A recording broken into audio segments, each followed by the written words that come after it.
Boa noite, pessoal. Professor Frank com mais um videozinho aí, rapidão, uma revisão de última hora.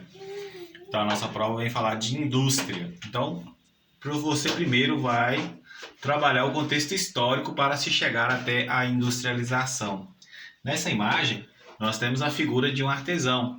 Então, o artesão ele era o profissional que trabalhava sozinho, né? Ele não tinha a figura de máquinas, ele não tinha a figura de computadores ou vários profissionais ali trabalhando. Então o artesão ele era uma pessoa que dominava a técnica de produção e ele geralmente realizava essas atividades dentro do seio familiar. Você pode observar nessa imagem que ele tem a esposa, né, e o filho ajudando ele.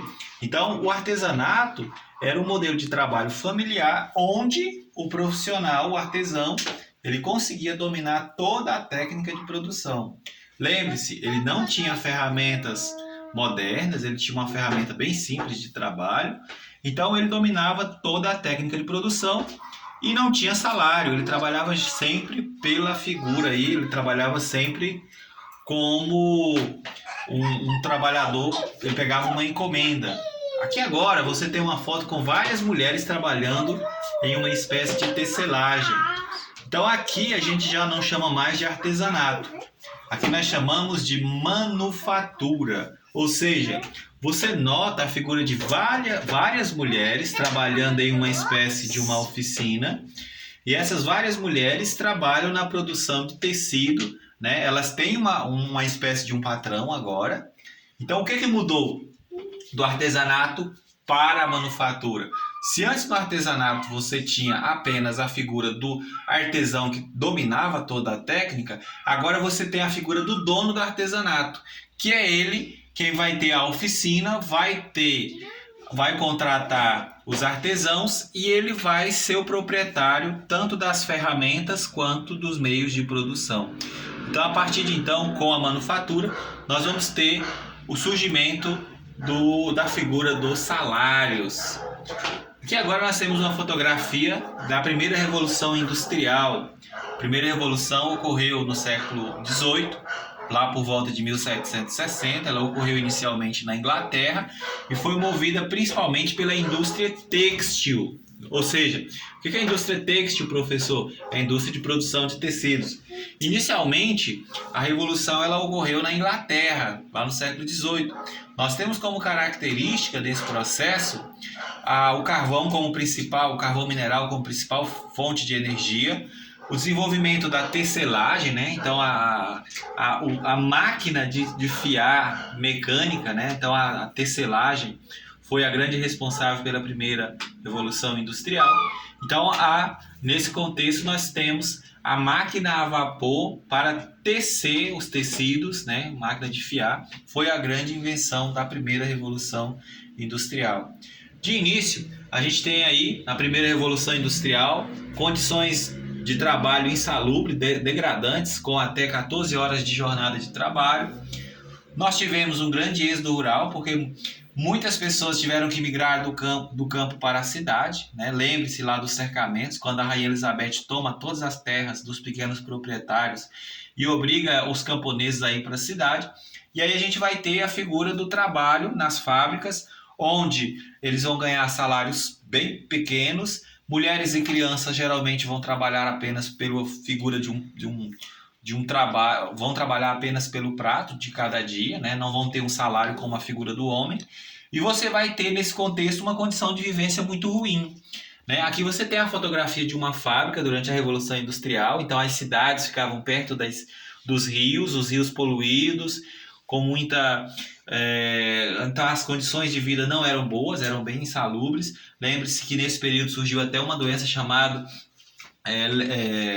nesse período surgiu uma doença, a leptospirose, que é a doença do rato, né? Então, as cidades da Revolução Industrial eram cidades muito insalubres e as condições de vida não eram as melhores. Então, resumão da primeira revolução, século XVIII, na Inglaterra, carvão mineral, carvão vegetal era a principal fonte de energia, a indústria têxtil se desenvolveu, e aí a gente teve nesse contexto a figura dos meios de transporte que surgiram foram o trem e o navio a vapor. Lá no século XIX, a gente tem agora a segunda revolução industrial. Lembre-se que o carro foi o grande motor da segunda revolução industrial. Surge então Estados Unidos, alguns países da Europa e o Japão como novas potências da segunda revolução industrial do século XIX. Então nós vamos ter, nesse contexto, nós vamos ter o uso do aço, da energia elétrica, do petróleo como novas fontes que antes não eram utilizadas na primeira revolução industrial. Lembre-se, lá na primeira revolução o carvão era a principal fonte de energia. Aqui agora o petróleo vai passar a ser a principal fonte de energia. A gente vai passar a fazer uso da eletricidade e do aço. Então nós tivemos novas formas de indústrias e vai surgir também o chamado capitalismo monopolista. Ou seja, nós vamos ter nesse contexto bancos se unindo a indústrias, né? Aí nos anos 70, já no século 20, nós vamos ter a terceira revolução industrial. A terceira revolução industrial vai ser marcada principalmente pelo surgimento da informática, né? Então, novas tecnologias da informação, o uso da robótica, da informática, da química fina e da biotecnologia, né?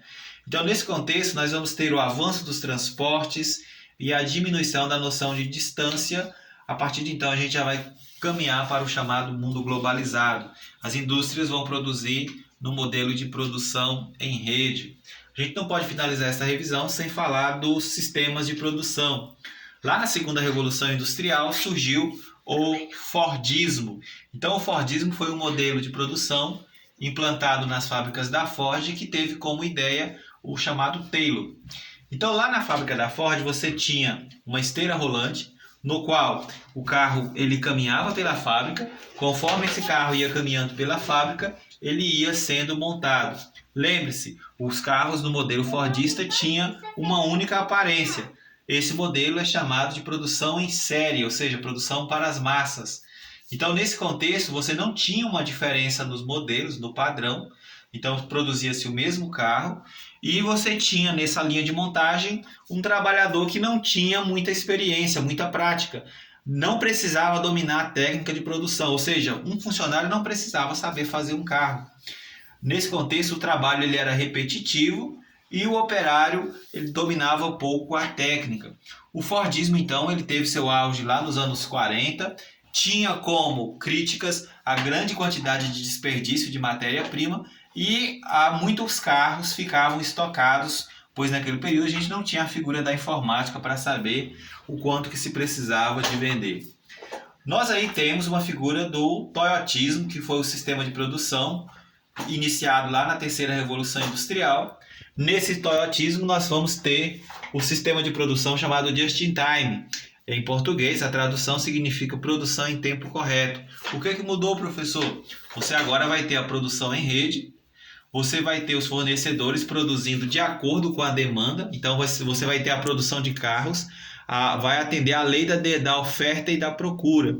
A fábrica só vai produzir aquela quantidade que o mercado vai consumir. Nesse contexto, você não vai ter uma produção mais em larga escala, você vai produzir de acordo com a demanda do mercado e você não vai ter mais a figura do desperdício. E outra coisa, o trabalhador ele vai trabalhar com uma espécie de um cronômetro e todas as etapas de produção serão cronometradas. Outro detalhe importante é que o trabalho passará a ser flexível. Com o uso da internet, os profissionais não precisarão estar totalmente dentro das fábricas. Você vai ter novas formas de trabalho e a introdução da robótica, da internet, que vão substituir nesse contexto a mão de obra humana, né, através do uso de máquinas.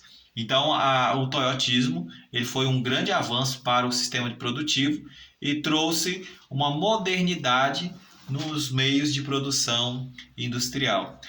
Antes de fechar, a gente precisa falar sobre o setor primário, que é o setor que produz matérias-primas. Então, a gente tem agropecuário, extrativista e mineral, é o setor primário, ou seja, produz matéria-prima.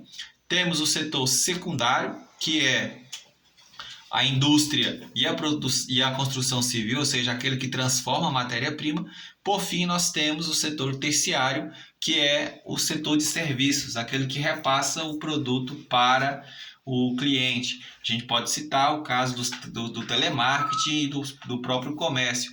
Para fechar, a gente precisa falar sobre os fatores locacionais da indústria, ou seja, aqueles que interferem na presença das indústrias. São eles: para que uma indústria se instale em um lugar, você precisa de mercado consumidor, precisa de energia elétrica, você precisa de meios de transportes e você precisa de mão de obra barata. São esses os fatores que vão influenciar na presença de indústria em um determinado local, os chamados fatores locacionais.